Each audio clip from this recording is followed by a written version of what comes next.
I am Teresa, your next-door girl, with her mother-in-law's problem. Well, my mother-in-law Margaret isn't as evil as others I have heard about. She is one greedy woman. This story is about how she thought she could steal my heirloom jewelry and justify it in the name of tradition. Don't worry, she does face some serious consequences for it. So, my husband Rhett has probably the most greedy mother I have ever known. This woman was seriously something else. Not only was she greedy, but also extremely selfish. Both Rhett and his sister Abigail have suffered under her care. She was slightly tolerable when her father was around. However, Margaret went the extra mile when he passed away. With no husband present to check her activities, Margaret started to go back to her greedy ways. Rhett told me some serious horror stories from his childhood. He said, "My mom is not the best person, Teresa. She has always been very selfish and greedy. I doubt you'll ever find someone like her." "Really, Rhett? But what did she do?" "Well, she used to steal money from me and Abigail when we worked part-time jobs in school. She said she deserved our money since we were minors. We would try hard to hide our cash, but she managed to find it every time." "Oh my God, that is horrible. Why didn't you confront her and put an end to it?" "Well, we did, but nothing came out of it. She has a huge problem with stealing things or demanding gifts from people. Do you know she even returned toys that we were gifted? She always asked for the receipts and returned our gifts. Then she used to go shopping for her things with the money." "God, Rhett, how can she be so selfish? This is ridiculous. Since your extended family steps in?" "No, she has bad blood with all of them. She did steal and acted entitled around their things, so no one contacts her anymore. Unfortunately, they wanted nothing to do with us as well. Margaret truly turned out to be a horrible person. Frankly, I never had a problem with Margaret before our wedding. She was a little aloof, but didn't treat me with disrespect. So, in my head, I ended up downplaying what Rhett told me about her. That was until the day of our wedding. On my wedding day, I wore the most beautiful white dress. Along with the dress, I also wore a diamond necklace and earring set. This was an exceptional piece and worth a lot of money. My family wasn't rich by any means. However, this had been in our family for generations and was left to me by my mom. I did learn a lot and could easily buy lots of jewelry, but this piece was sentimental to me. It was an heirloom piece that represented the history of my bloodline. The trouble is, Margaret immediately set her sights on her. I do have to say that she has good taste. She walked up to me and said, "Oh my God, Teresa, is this a real diamond? Where did you even get that? It's beautiful." "Yes, Margaret, it's made of diamonds. This is an heirloom piece and has been in my family for generations. I inherited it from my mom." "Oh, I see. Truly a beautiful piece. I wish I could wear this. I think it would look stunning on me. What do you think? It would look good on everyone. This design is one of a kind. You should give it to me. Then it would be a perfect gift for me or Abigail. We will talk about this after the wedding." I laughed at her absurd demand and let it go. The wedding then kept me busy, and I enjoyed myself completely, and so did my husband Rhett. It was truly a memorable day. Margaret never forgot about our conversation or the jewelry. She constantly kept talking about it and insisted that I give it to her or Abigail. Abigail clearly said that I shouldn't give him my heirloom jewelry to anyone. However, Margaret kept insisting that she or Abigail should get it. It would be nice of me to give something to my new family. Her pestering continued for months. Rhett did shut her down, but she would start again later. Every time she came over, Margaret went on and on about how pretty my jewelry was and how she wished she had something like that. In my mind, I was starting to panic. I could tell she was going somewhere with her remarks. Just like I predicted, she made the most ridiculous demand. She said, "You know what, Teresa? I think you should just give me the heirloom jewelry set. It will suit me better, probably even better than you." "I'm sorry, Margaret. I don't think I can give you my heirloom jewelry. It's supposed to go to my children after me. But I am family as well, so I have equal rights to get it. Why don't you just give me the set for my birthday? It would make my day." "Mom, you need to stop pounding Teresa for her jewelry. We already told you it's an heirloom piece. You simply can't expect people to hand over their private property to you, let alone an heirloom piece. Teresa had lots of things she needs to learn to share. Not all of us are born with golden spoons in our mouths." "Margaret, I am a self-made businesswoman. This is the only heirloom jewelry that I have from my family. We are not millionaires. Besides, it has big sentimental value to me. I am your family, Teresa. You should be willing to share with family. That's why the heirlooms exist."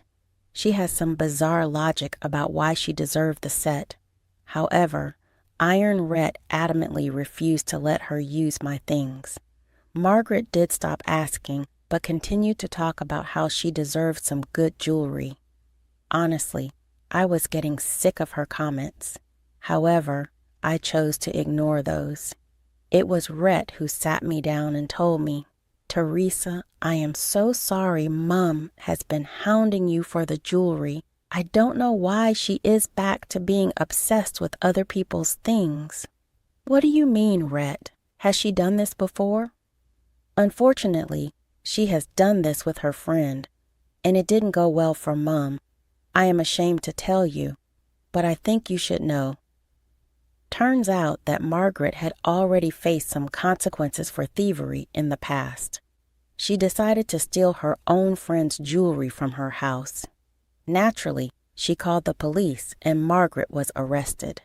Since it was her first run-in with the police, she was let go with a fine. Her record, however, still held a robbery charge. When I heard about this incident, I was shocked and decided to guard my belongings with extra care. However, I never thought she would mess with her own family, I said. "That was a long time ago, Rhett. I don't know if we should hold that against her. Did she get therapy for her actions?"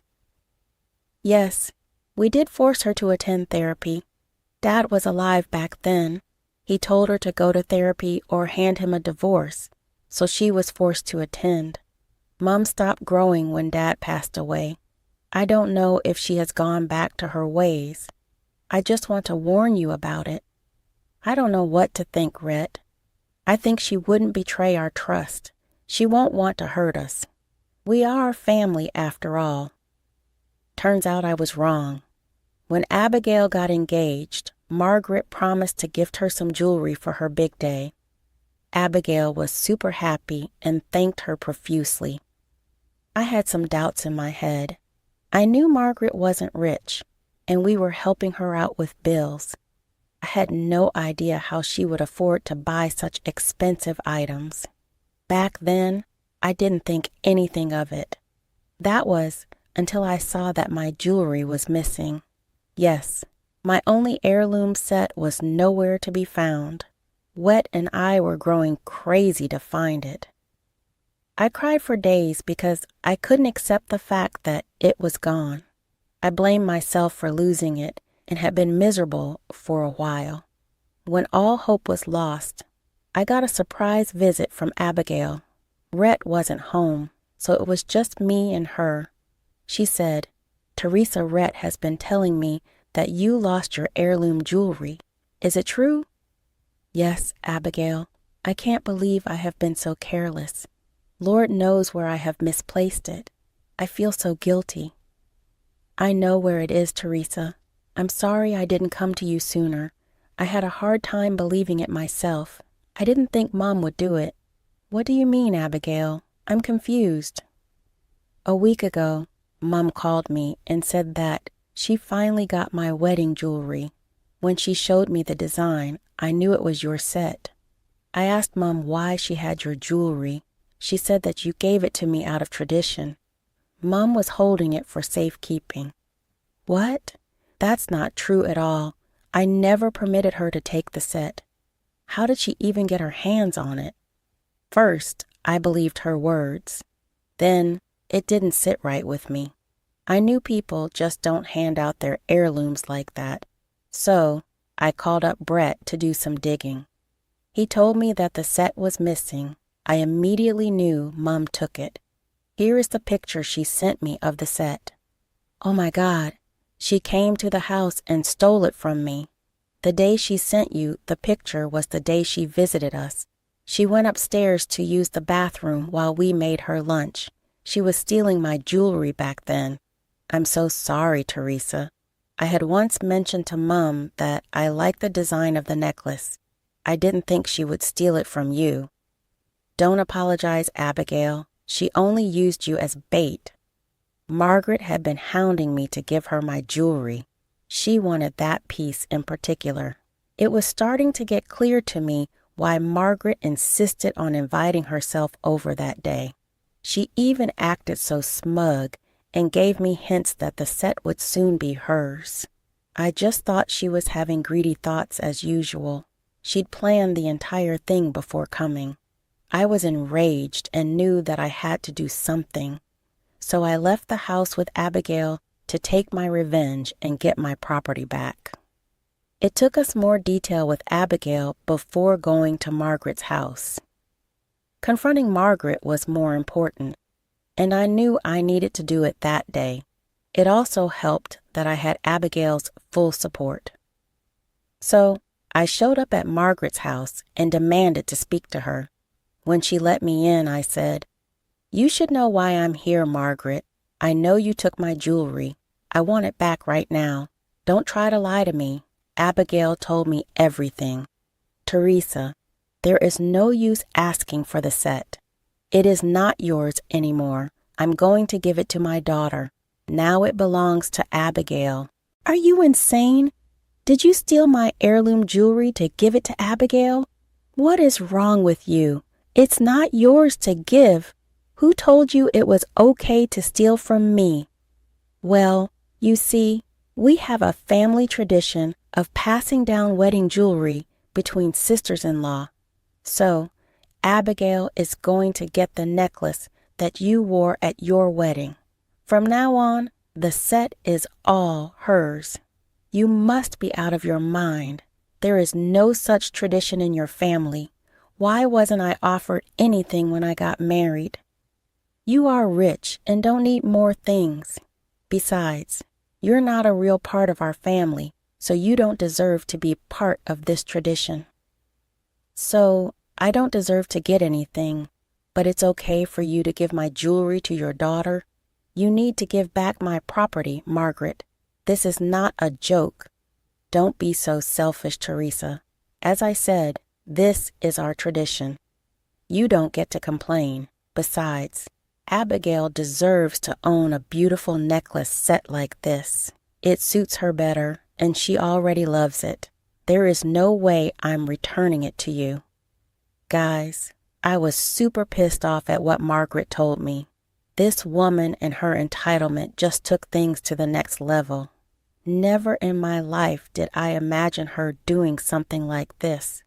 I trusted her, and she repaid me by stealing my heirloom jewelry. She even dared to give her daughter stolen jewelry and take all the credits.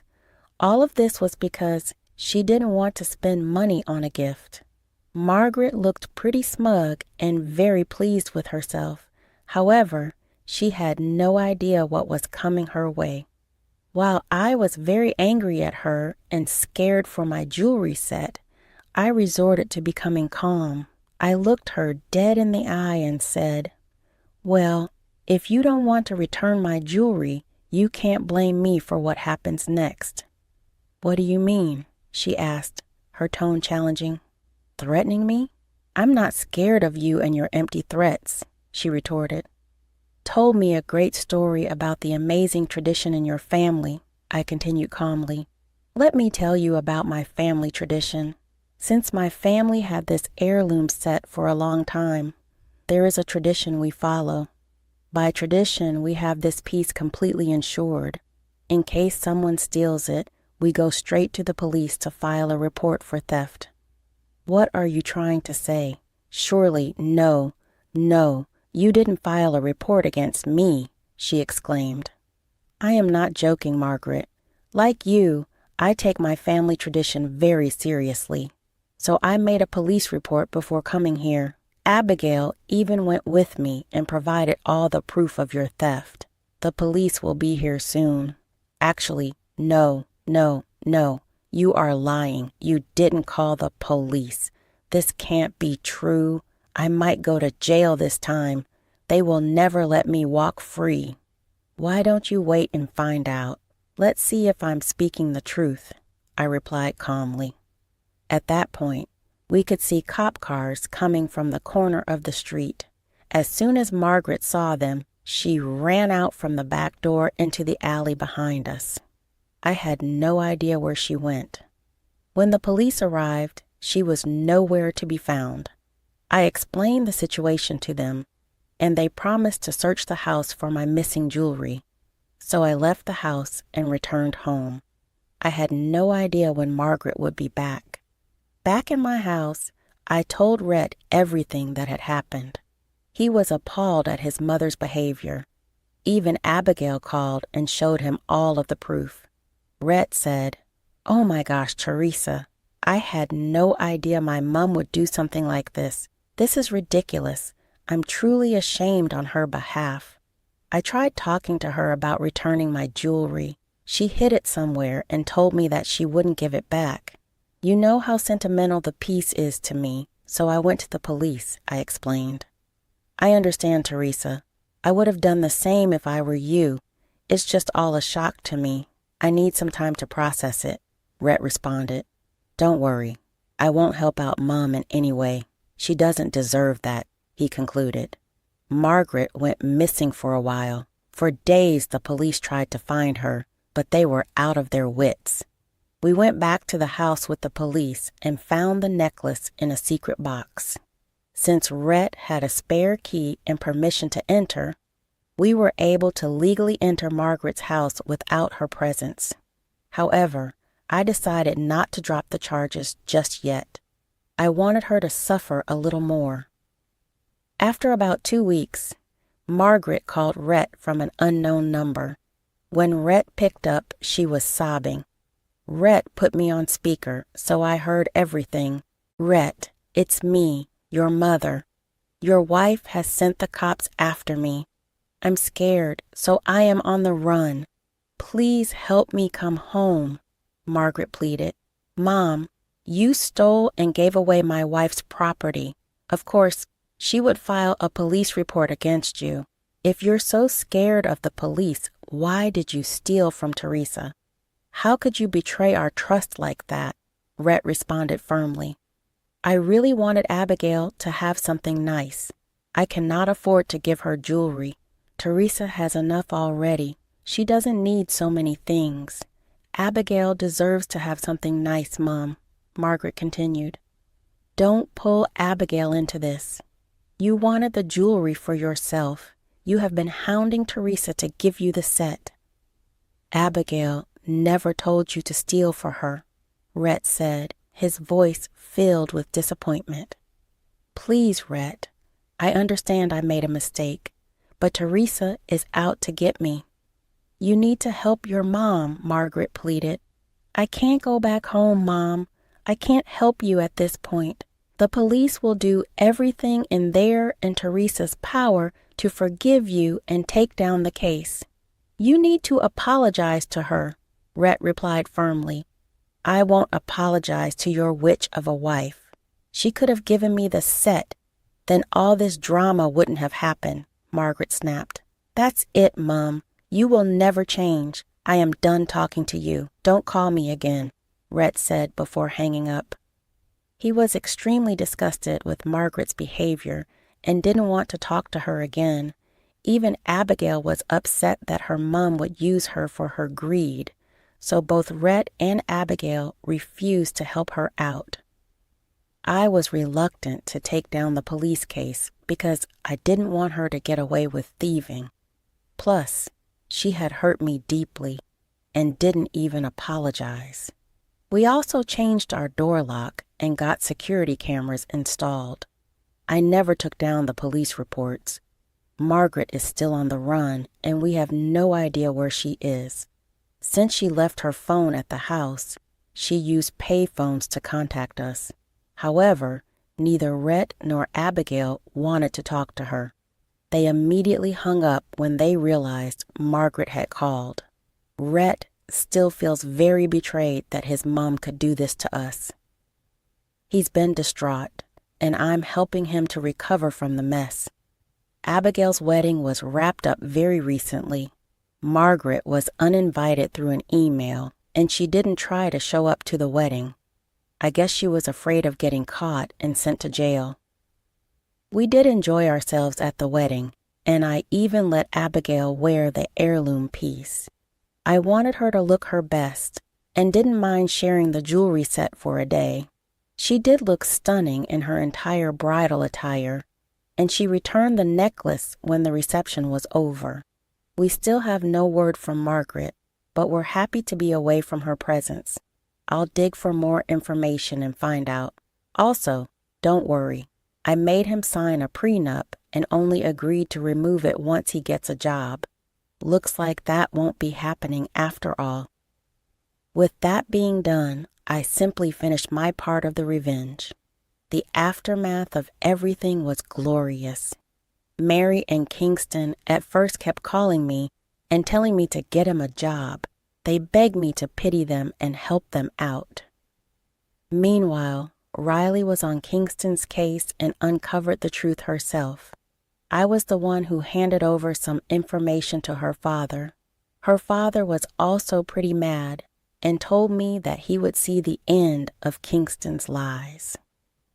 After 2 days, the texts I received from my ex-mother-in-law and ex-husband flipped. They kept calling me a witch and a jerk for destroying Kingston's marriage.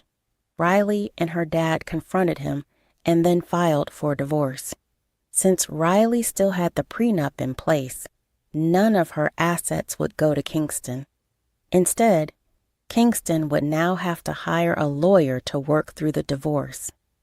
Mary and Kingston did keep harassing me until I threatened to expose them online. That made them stop contacting me. Last I heard, Kingston still comes by our company to see if there is a position open. I also heard from sources that Mary and Kingston are now constantly fighting about money problems. I guess now Mary will finally know what it's like to be stuck with a man-child for the rest of her life.